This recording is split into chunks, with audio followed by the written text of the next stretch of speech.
Sahithyalokam, where literature unfurls like a rainbow, spreading vistas of literary pieces in the horizon of learning.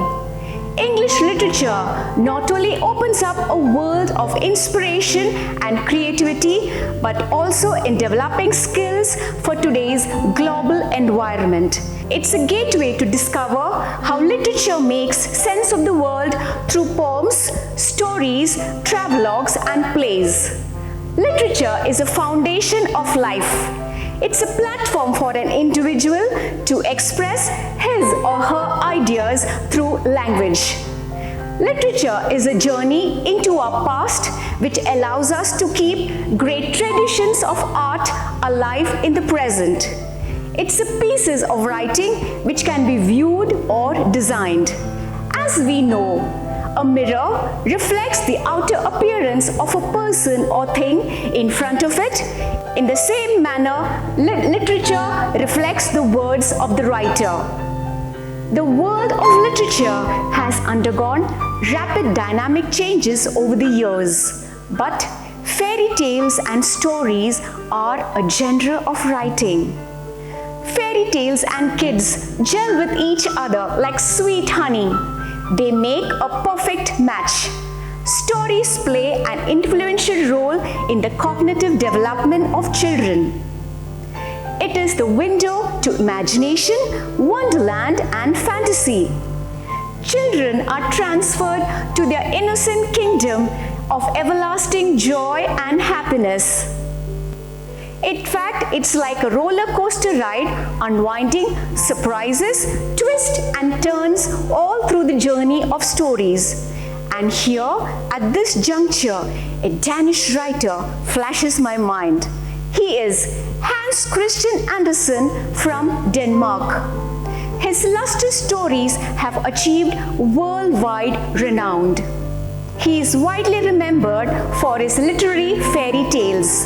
His notable works were The Little Mermaid, The Princess and the Pea, The Snow Queen, and The Emperor's New Clothes. His treasure trove of fairy tales have struck a chord in the hearts of children and all alike. As Hans Christian Andersen rightly says, a fairy tale is a gold that glitters in children's eyes. Hans Christian Andersen came from humble beginnings. He had a bitter childhood. He was ridiculed and alienated by his schoolmates for his lanky and unkempt appearance. He did not excel as a student. He wished to be a writer. Writing was his forte. He suffered a lot of setbacks during his period of study in school. And against all odds, he completed his schooling at the ripe old age of 23. Hans Christian Andersen published his first book of fairy tales at the age of 30, and he showed promise. The Ugly Duckling, penned by Hans Christian Andersen, was a reflection of his past. So let's tune in to The Ugly Duckling. Let's get started. Once upon a time, a duck was eagerly awaiting for her eggs to hatch. All her eggs were white except one.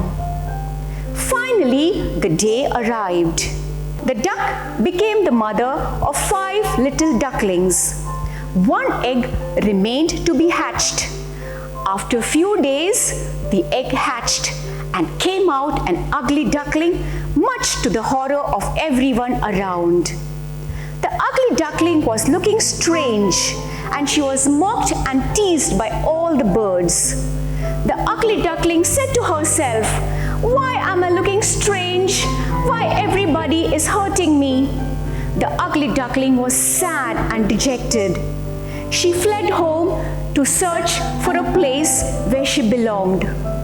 She met a lot of birds, but none were willing to be friends with her.